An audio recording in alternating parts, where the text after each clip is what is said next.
Alright, Hyrox Australia, or Hyrox Sydney 2025.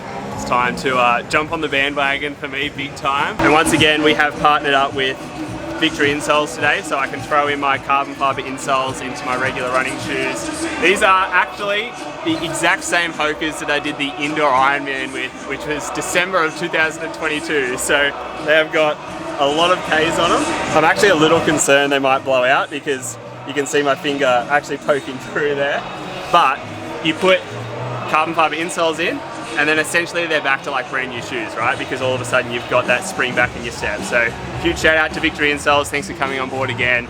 We've partnered with them during the Olympic week and partnering with them again now.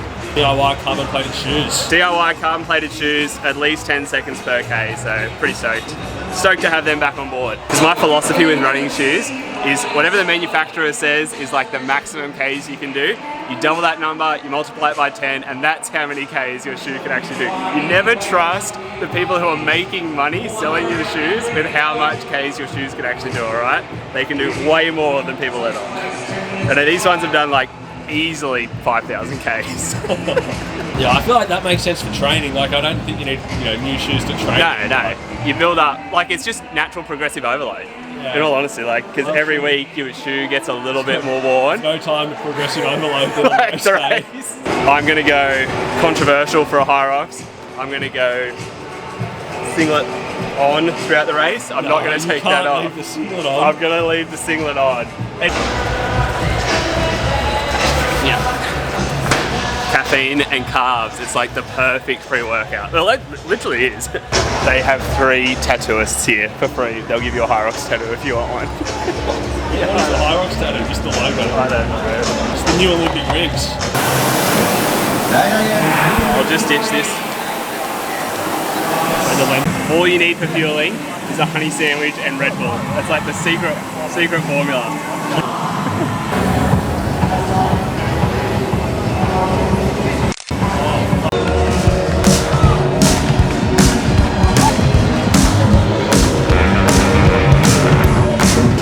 Completely lost Lockie. I don't know where he is, and I also don't know what he's doing next. I think it's the sled push, but it's very, very confusing as to what order these guys are in, where they're at on the track. Kind of very hard to film, so apologies, Lockie. I missed your ski erg. I don't know if I'll get your sled push or not. We'll see how it goes.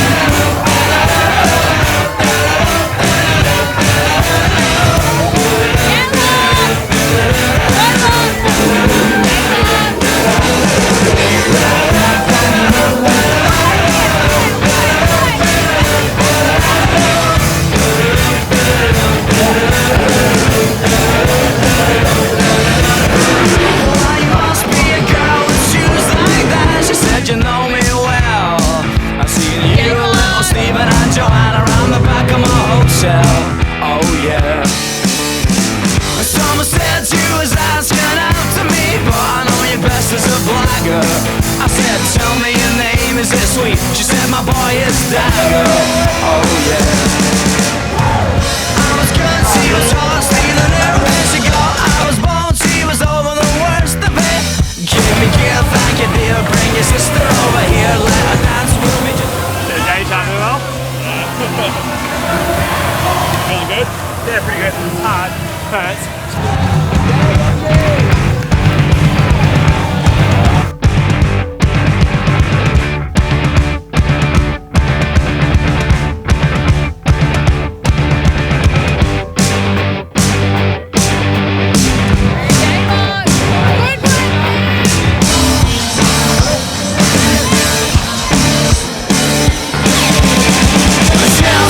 Chelsea, I believe that when you dance that slowly, stuck in your sleep.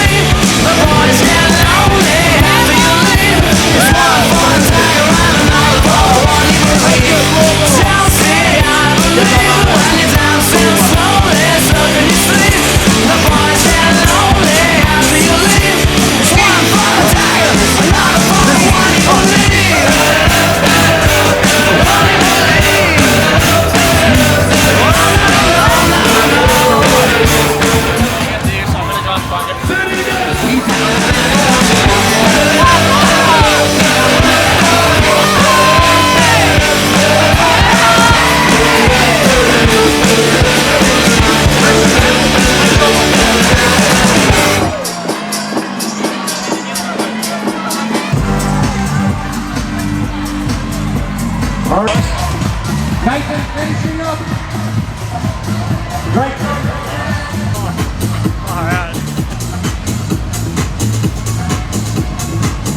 Hard, very hard, painful.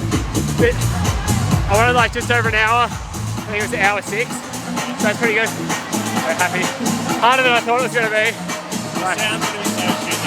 No, that was hectic, like really, really good fun, but like 1 hour of all out hardcore cardio, like really intense. Pacing, like it was really hard to know how to pace it. I'd done one sort of sim in the gym, but it's obviously a lot different in the race conditions, like different environment.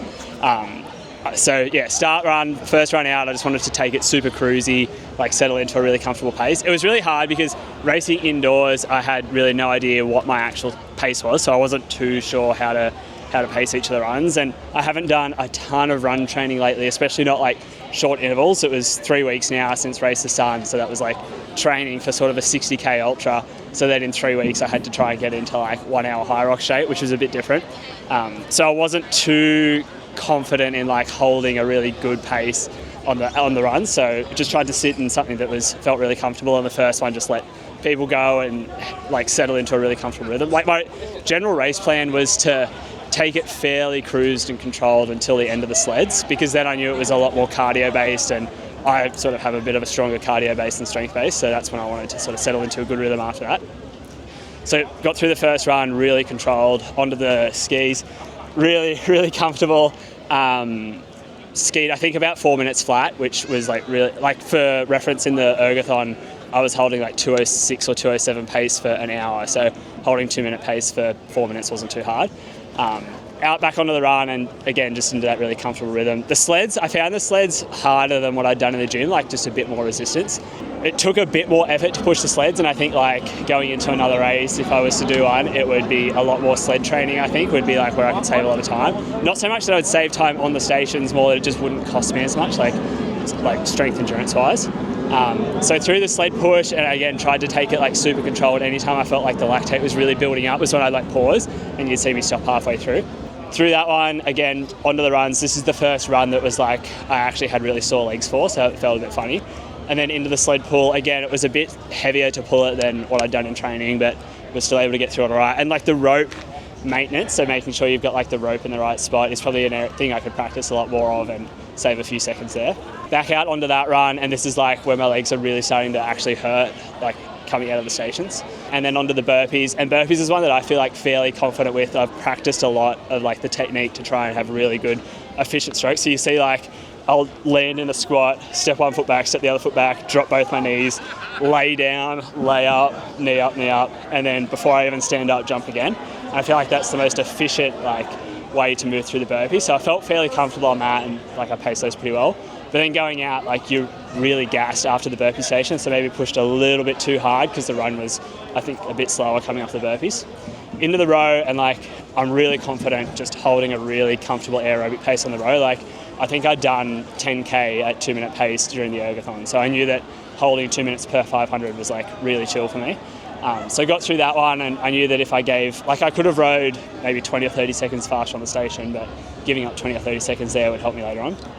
And this is where it's like, I'm really unsure as the proper pace of a Hyrox. Like I think I need a bit more race practice to actually go fast, because I'm not sure where that limit is that I want to like hold the entire time. Yeah, through the row, back out onto the run, and was able to run fairly well on that one, I think.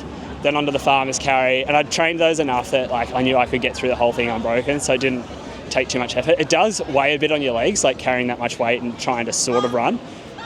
But back out of that, into the runs, and my legs were like pretty fatigued at this stage. This is where it was actually like genuinely starting to hurt. Through the farmer's carry, sandbag lunges, and this is probably like the most painful part on the legs. Like it really burns leg endurance wise. But managed to get through those fairly well, like a couple pauses in between. But I knew I only had one run at one station left after that. This was definitely like the hardest run, but because it was the last run, it wasn't, I could just push through it basically. But I wanted to pace it well enough because I knew in training I'd always been able to do wall balls unbroken. And I kind of wanted to be able to do wall balls unbroken on this one, even if I had to run a bit slower and give up a few seconds. Like it was just a bit of bragging rights really to be able to do the wall balls unbroken. And then onto the wall balls, and I always break them down like mentally into like 33, 66, and then the last push. And I usually know if I can get to 33 without really, really suffering, I can get through like the whole thing unbroken. So I got to 33 and was actually like hurting. Got to 66 and was really, really hurting, but like I really wanted to go unbroken, to be honest, just like bragging rights wise. I think I missed like 4 or 5 reps over the whole thing, just like accuracy wise, but I think they're a bit lower than the ones I've trained in the gym, so it actually made it a bit easier to get them. But yeah, got onto like into the 80 with the last 20 to go and was like absolutely redlining it. Definitely would have stopped in any normal session, but because I was like, right, this is it for the bragging rights of unbroken, and just pushed through. Like if it was 110, I probably would have fallen over and like blacked out. It was that painful, but got through the 100 and yeah, basically was like desperate to get across the line because I was like worried I wasn't going to be able to run straight to get there.